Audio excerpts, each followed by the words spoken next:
It has been said, creativity is intelligence having fun.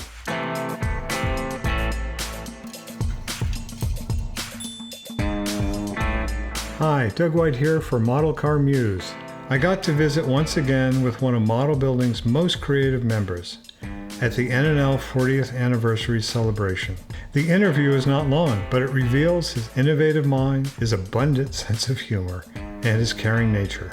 The inimitable Steve Hinson shares with us his philosophy of model building. I saw a model at a show one day. The paint job on the Matador was such that I saw this shape. The Deora is a iconic custom of the 60s. And I've always looked for something to, continue that vein. That same show, I went and found the model. And this is the back window of the Matador. Right. This is the front. It's all been changed around. Tons of once those big Matador bumpers come off, it's great. Yeah, and the nice thing about Matador is it had symmetrical wheel arches, so you can turn it around without the difficulty of trying to explain it. That's just my fun take on a Deora. Which the cool thing is, the Deora used a back window to make the windshield. You used the back window to make the windshield. Yes. The customized Dodge pickup, the Deora, was a concept car made for the '67 Detroit Autorama. It was designed by Harry Bentley Bradley and built by the Alexander brothers. Steve combined its futuristic design with the aerodynamic styling of the AMC Matador. And then, at the same time, in this magazine, I met this guy online, Randy Meyer, and I saw that he had done the exact same thing with the earlier. So, this is the old days. I wrote him. I had him mail me the model. I took a bunch of pictures. I wrote an article. Threw it in the magazine. How did you start modeling? I was very young. I was a wee little boy. In the 60s, I had an older brother. My brother was about 10 years older than me, and he built in the late 50s through the 60s. Okay. I was a little kid who destroyed his models. So he decided he would teach me how to build. He taught me how to build. It's that moment in my life that something came together that I really enjoyed. I did the early 10, 12-year-old model contest. I thought that was so great. I did not participate in any of the historic events, but I did in the local events. I gave it up, because we got to be teenagers. We found out there were girls and real cars, and then work, and then wives, and then babies. And about that point, I got back into it in 1990. And I was lucky enough to find both Scale Auto Magazine and the NNL Experience. And that cemented my love for the modern hobby. We have to have something to get better with. After a hard day's work, this is fun. This is just that other outlet that allows me to both use my hands, use my imagination. Am I the best? No. I have a reputation as being a little out there, and that's fine with me. What a great place to be. Yeah, I'm fine with it. I really am. When you make something, you hold it in your hand. Something in your hand. Yeah, that's right. Yeah, no, there's a lot of satisfaction for me, at least, in building something and saying, "Hey, look," and you may not get it, but I do, and I can show it to you. It's like my puppy dog. Right. It's like, isn't he cute? Right. We feel better about ourselves, and I think that's a big thing. Model building does make you feel better about yourself. As a CAD designer, Steve was someone who could envision an object that didn't yet exist and create a 3D model from a blank digital canvas. His model building brought his fearless imagination to life with something you could hold in your hand. He was generous in helping others find their creative paths. He taught the craft to youth groups and started a local club to hang out and swap ideas. He appreciated the NNL philosophy of sharing skills and giving back to the hobby. When the need arose, he stepped in to help sustain the NNL West. Okay. But just tell us, just briefly, your impressions of the NNL West. Well, my impressions of the NNL West, what Roy just said. I got into it a little bit later. I first got back into model building about 1990, so the show was already 5 years old. I was one of those kids who showed up and said, "Wow, this is so cool," and people, you know, they were happy to share everything with me.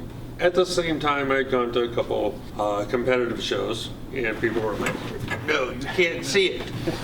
So I learned early on what that was all about, and I went the NNL direction. That's what I enjoyed. And over the years, Roy and the original guys, they kind of retired, and we went 1 year without a show, and the uproar was horrendous, right? So I said, okay, I'll help out. We'll get the show going again. We get to share it. You know, I've had a few kids that I've mentored over the years, and it's enormously satisfying to see a kid say, "Wow, look." Right. And not just, I put the kit together, but I did this, and I did this. You know, I tried to impart that to my kids. And you got to do it your way. When you have a kit, it's like the potential to like customize it or do it. Yeah, the more parts that were in the box, the more satisfied I was. You know, I was one of those kids in the 60s that put everything on the 3-in-1 kits on the car. All the decals. Everything. The fins and the pods and the aerials and you name it. It was all on the car. All the skirts. So when I see one of those at a swap meet that's got all the fins and the decals and the seats and everything, And it's just white plastic. it makes me smile. Yeah. Because I realize, I know who that kid was. Yeah. You know? Yeah, we all know. It was fun, you know? His Moonshot car is a free melding of 60s NASA influence, Ed Roth fantasy, and the streamline look of the 1930s, which you can see in the grille and the fin. The contradiction of having an internal combustion engine existing in the exosphere of the moon doesn't matter. It's all part of Steve's creative freedom. Its practicality is in its vibe and the joy it brings to people. It's a trip to the moon, a cool ride, without worrying about reality. It's just all fun. And I think we're all true to ourselves. We build for ourselves more than anything. We do. I mean, when I was growing up, I didn't know other model builders, so I just built for me. Yeah, without a doubt. And you know, I'm not a mechanic, so some things I make up. Are they correct? Probably not. Would I put that out on the salt with my butt on the line? No, I wouldn't. Yeah, right. But you know, thing is, when I go to model, I don't look at that. I don't really care what that looks like. I care what that looks like. You know, it's a total overall look that I'm after. My Moonshot, it's my own creation. It's, you know, late one night I drew this out and, you know, came up with the concept. And the next morning I started working on it. So as I was working on it, it started to develop the NASA vibe. And once the NASA vibe took hold, I'm always interested in Rat Fink, right? So I went out and found one of my Rat Finks.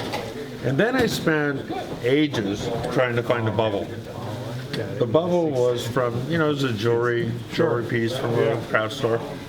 Then I tried to cut the bubble, which is glass. It took like 7 tries. You get them too hot and they shatter. Boom. So the whole point of this model is to have fun with it, have a sense of humor. You know, I've had a few people tell me, this is not correct, you can't do that. I said, I did it, didn't I? Right. You know, and I just try to inject a little bit of humor into everything I do. It's your canvas. It's your canvas, it's my art. You know, I've always told people this is my art. Artists are misunderstood, obviously. So I'm just another one. Steve brought a positive energy to his builds and anyone around him. He was not limited by convention. He showed us it's okay to build whatever you can imagine. Consider everything a possibility, as long as it brings you joy. You have to come out to NNL West. Okay. We're the best in the West. It has been said, and I'm sure Steve would agree, creativity is contagious. Pass it on.